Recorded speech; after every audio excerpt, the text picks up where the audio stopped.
In South Africa, they don't take sprint serious. The only reason they will ask you, they'll be like, okay, the other people, others, they run with the ball. Others, they run holding a ball. At least they are running for something. You're just running to finish. Like, what's the purpose? So a medal is something you'll cherish for the rest of your time. And then the time is what you're going to live your whole life being scared that they don't break it. But yeah, you need to put your heart into it. You need to sleep early, eat proper, the preparation. Me being here in this family actually made me believe that, okay, there's nothing impossible. Everything is possible. Like Usain Bolt used to see on TV, beating people. You can actually see him straight up without running with you, So for me, it means a lot, It is a dream come true, and it's the moments that I'll cherish for the rest of my life.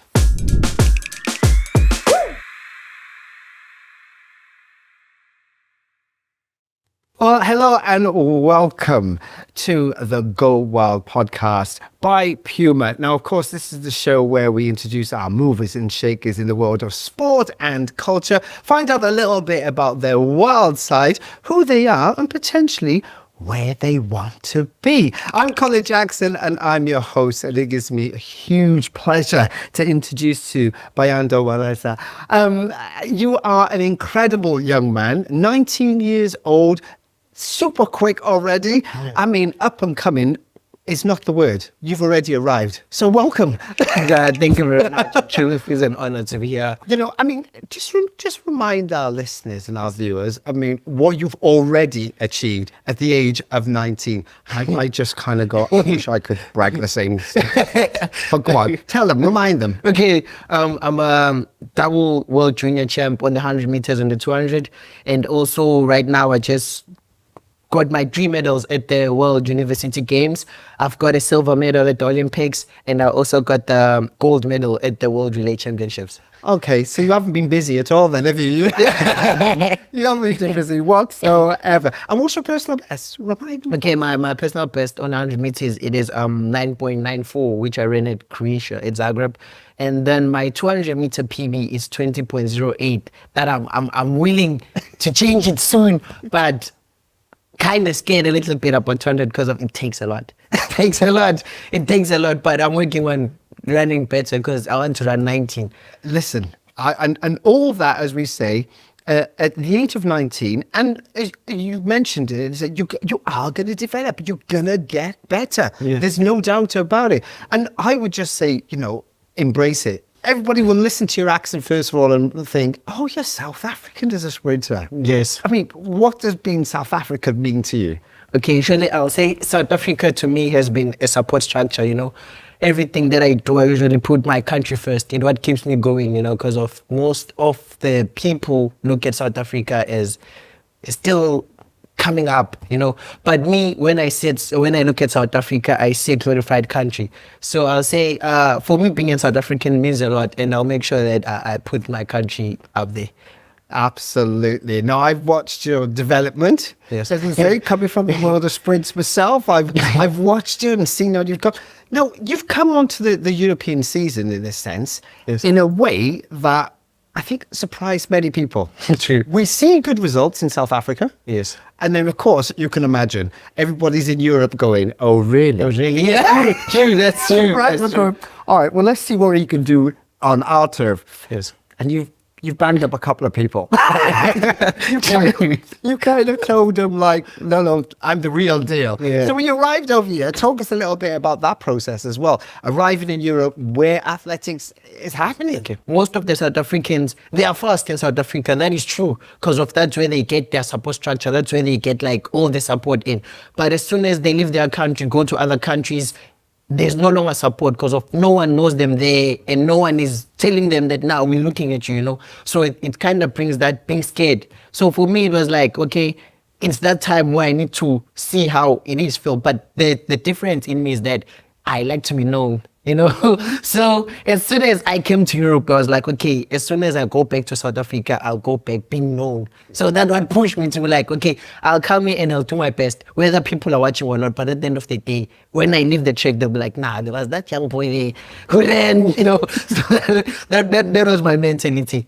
Do you know, I love watching you run because everybody, initially, you know, when you talk about sprinting, right? Sure. Everybody has this image of sprints being beautifully flawless, technically. You know, everything is linear, everything works beautifully.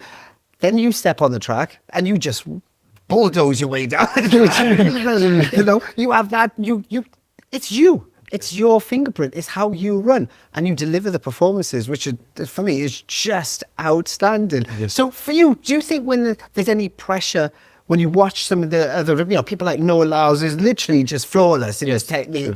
Do you think when there's people comparing to you, is that annoying? Because, or you just think, do you know what? I'm just going to do me. Okay, truly speaking, it hurts, you know, because of people usually speak bad.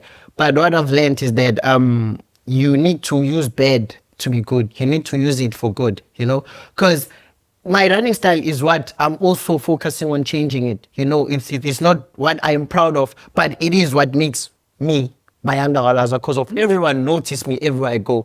So I find it as a significant thing that people will see me with. It's like, you know, creating that image of, if you see that running style, know it's him. You know, so, and also it's something that I believe it will change in as the years go by, you know, because of as I'm still young, I'm still finding my way into the sport. I don't know a lot about the sport, you know, and also my coach is one person who doesn't like forcing things because of he's also scared because of it's his first time having like a pro athlete that is actually going and actually performing like this. So he's also scared of trying to rush into things and actually messing things up. Because of now we have the mentality of like, we believe that it's going to change as the years goes. Because also my body will still grow and then it will originally change on its own. You know, but it's something that I am proud of and it's something that I cherish. You are you. You're Yes, just yes. outstanding already. And you know, you generally are a pleasure to watch perform.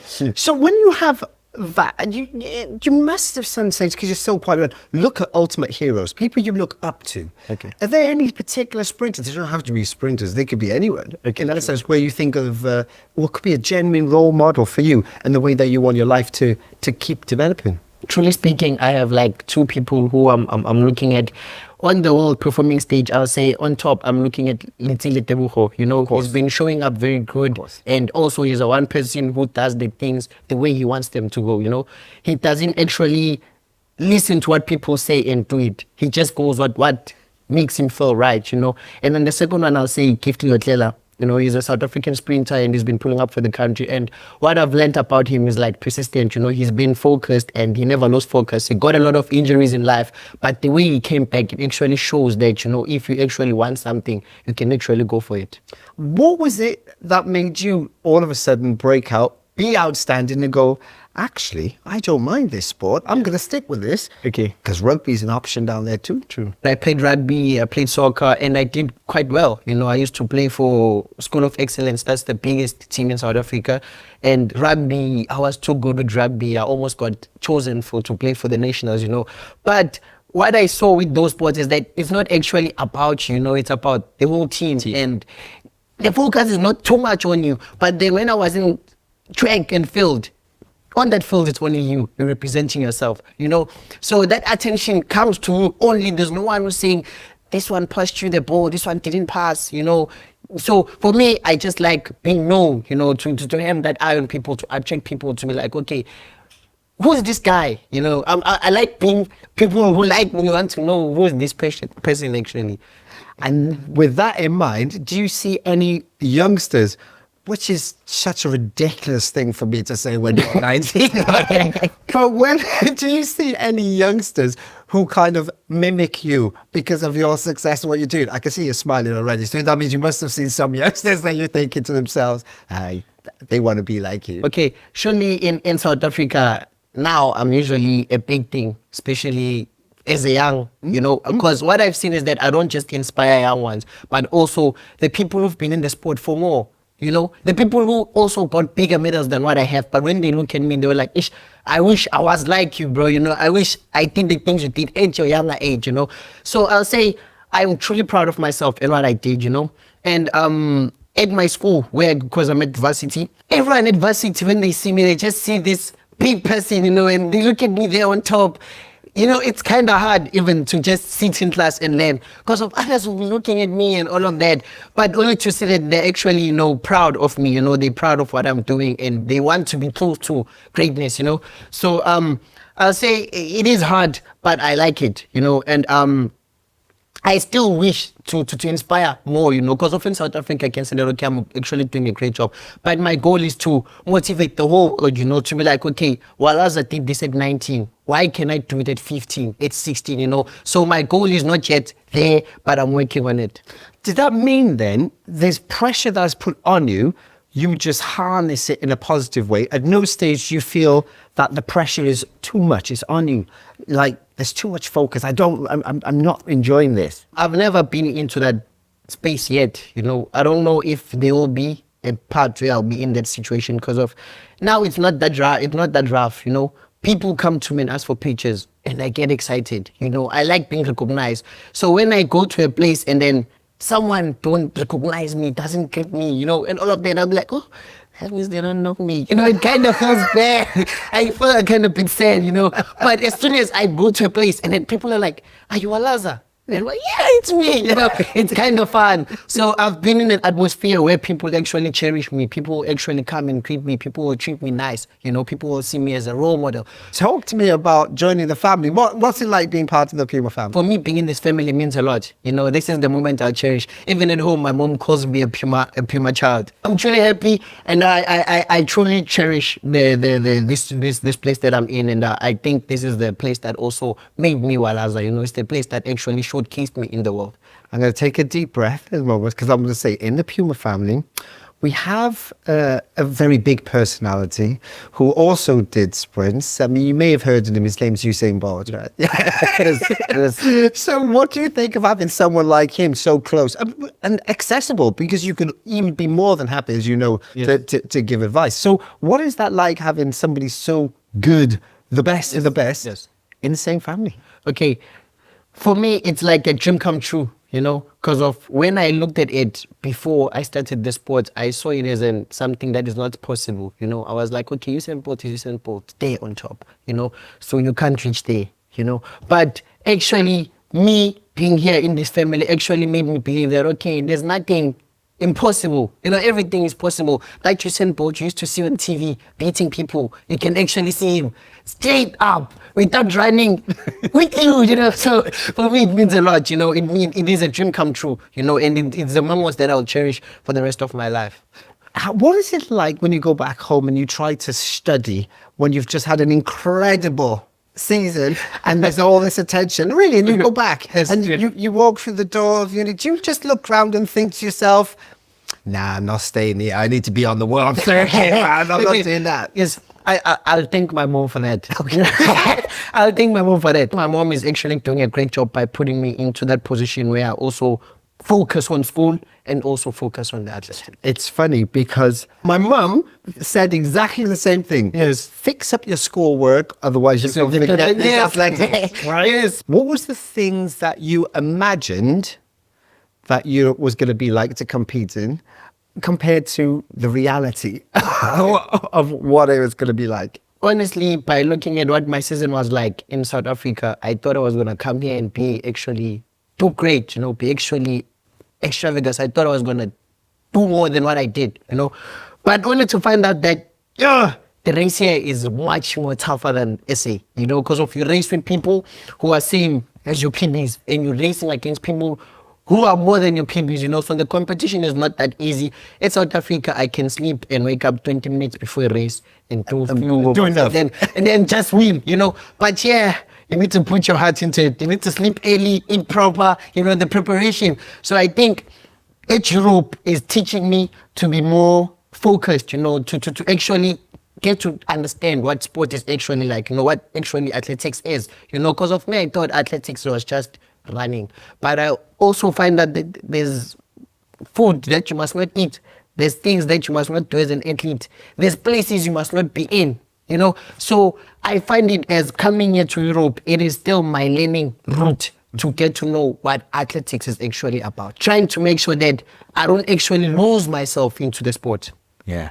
Because in Europe specifically, is you kind of touched on it a little bit, is that there's so many different nations that will come to one Diamond League that culturally people are different. Definitely true. And so if you come with you, Yes. and they're like, oh, I'm not, no. Okay. We don't do that. We don't do that. Yeah, true. If we think about rituals before we compete, we kind of get there to come. Do you have any particular things that you must do before you compete? It's like, I have to do this. And you can't tell me sleep. No, honestly, me, I'm not. I don't do rituals. You know, I just go for what my body tells me. I usually see myself if I'm going to perform on warm up. You know. Oh yeah. I can actually learn my body. You know, to be like, okay, this warm up. When that warm up, I start doing fast and warm up. That means I know that okay, I'm on now. You know. But if the warm up takes long, I kind of think of okay, no. Today might not go the way I want to, but you know, but I don't actually have like rituals. Mostly of the time I used to, when I travel with my physio, all I'd say is be like, please crack my back. All the time, we're like, all I need is you to crack my back. So we also thought that was our ritual, because most of the time before I know, always coming like, come I crack your back? Then I just go and Is there anything that you found really difficult so far? I mean, you spoke a little bit about, you know, the competition, what they do, etc. But when you arrive and you go to these places, is there anything that you think, oh, I'm not comfortable in this environment at this moment? Okay, truly speaking, I'll say no. I'm enjoying the places where I go to. I never went to a place and I was like, nah, it's not going the way I thought, you know, because of also my team prepares me as well that, okay, this is what you're going to face when you get there, you know. So I go there already prepared, knowing very well that what's going to happen there.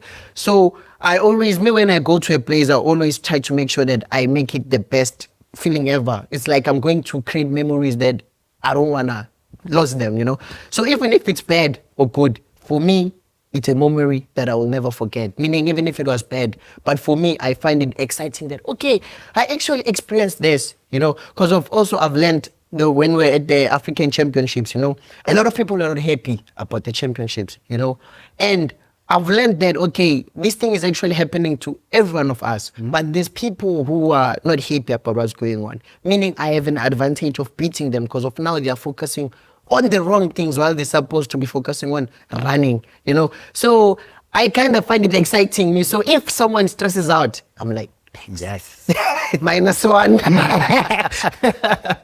We talked about memories a little bit there. So I'm going to take you 5 years into the future. Okay. What would you have liked to have happened in those next 5 years? There's a lot of championships. There's a lot of running to do. That's true.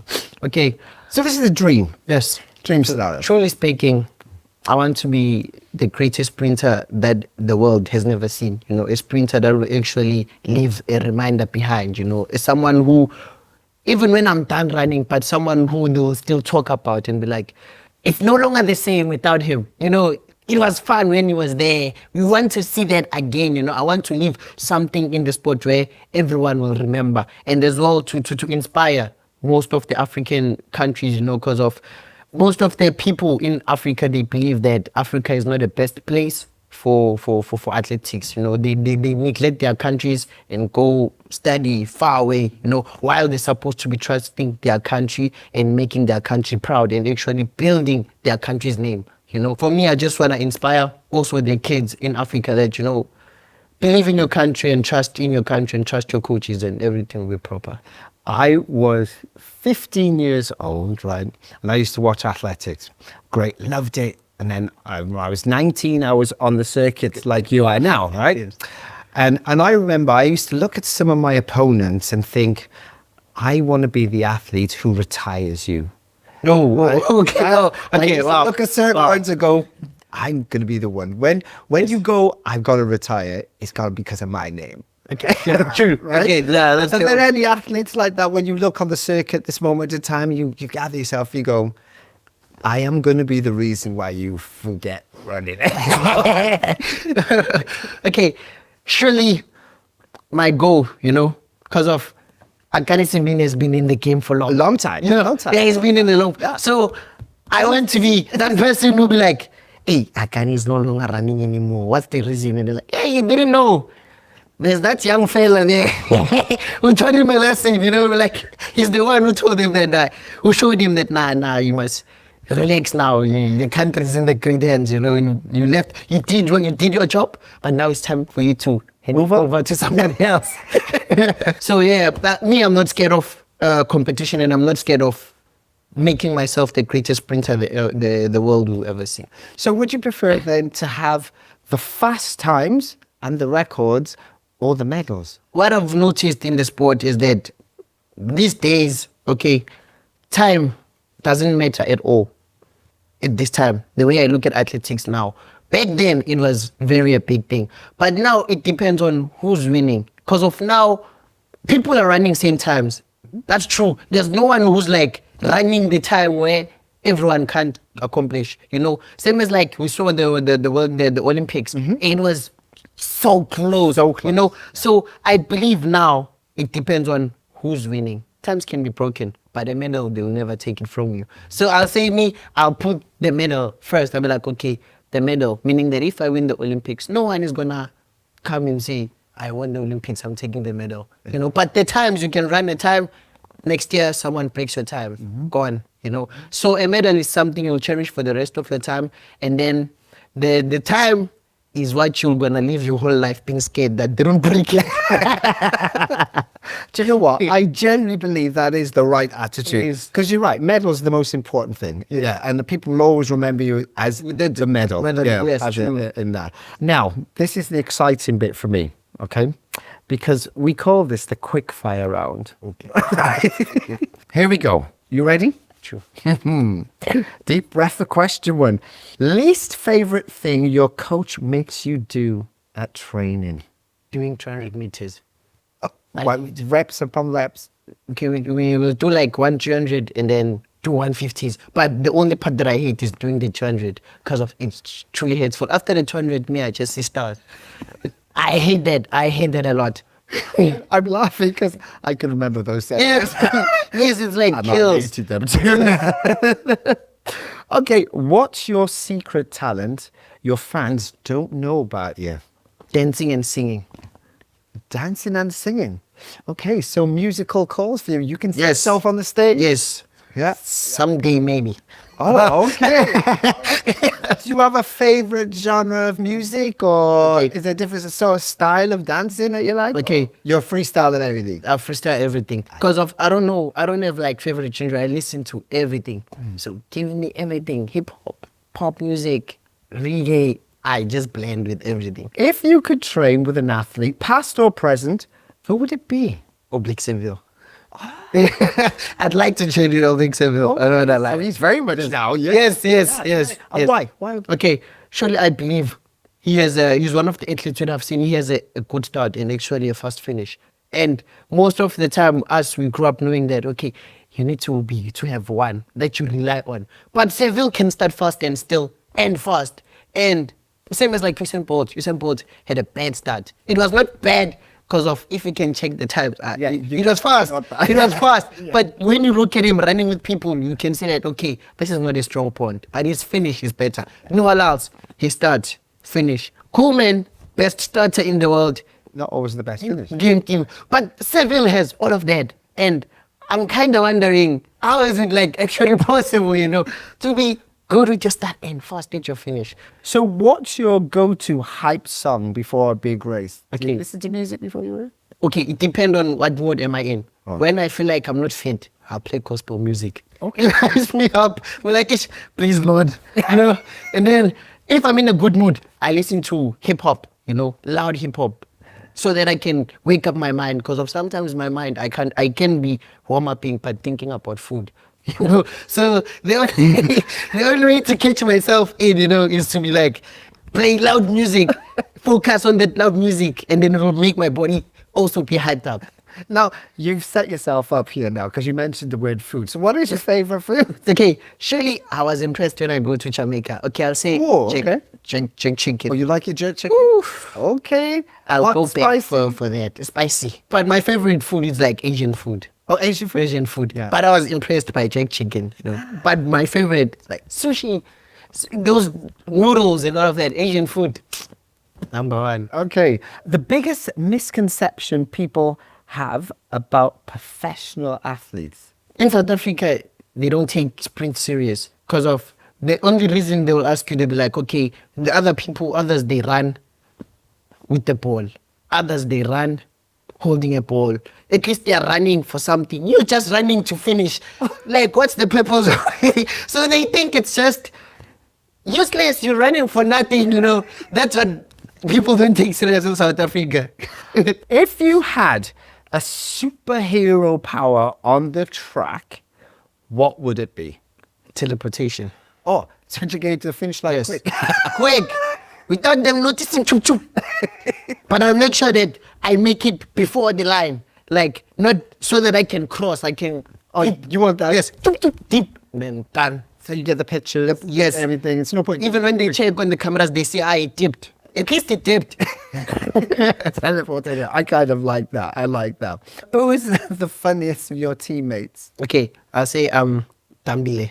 Sinesipho Tambile. Yeah. Why? It's someone who you can't predict.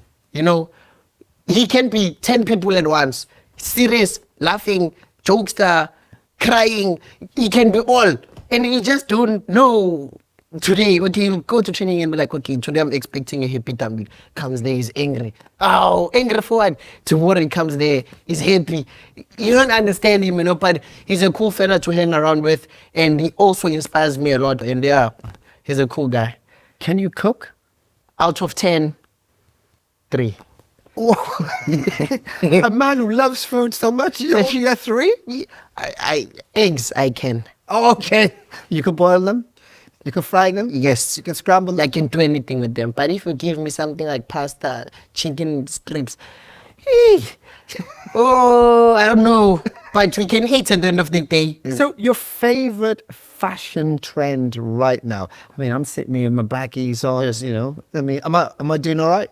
It's perfect. It's nice. That's how I wear most of the day. I like my things baggy and all of that, you know. I feel quite proud that some 19 says I look... No, yeah, this look cool. This actually looks cool. Okay. But what's yours? Go on. What's your favorite? I'm not usually a fashion person, you know. So for me, the best outfit for me, I'll wear my shorts and slippers. That's the best for me. For me, I could actually go to a mall like that, but I know that in this society we live in, I don't charge you. Like, why are you wearing like this? But for me, slippers and shorts, that's the outfit for me. Brilliant stuff. Yes. Bayanda, I hope you've had a wonderful time with us today. We've certainly learned a lot about you. Yes. We're looking forward to seeing your career develop, and hopefully you get your wishes and get to the very, very top of the world sprinting. It's been a huge pleasure. Thanks for spending time with us today. Thank you very much. Real pleasure. Yeah.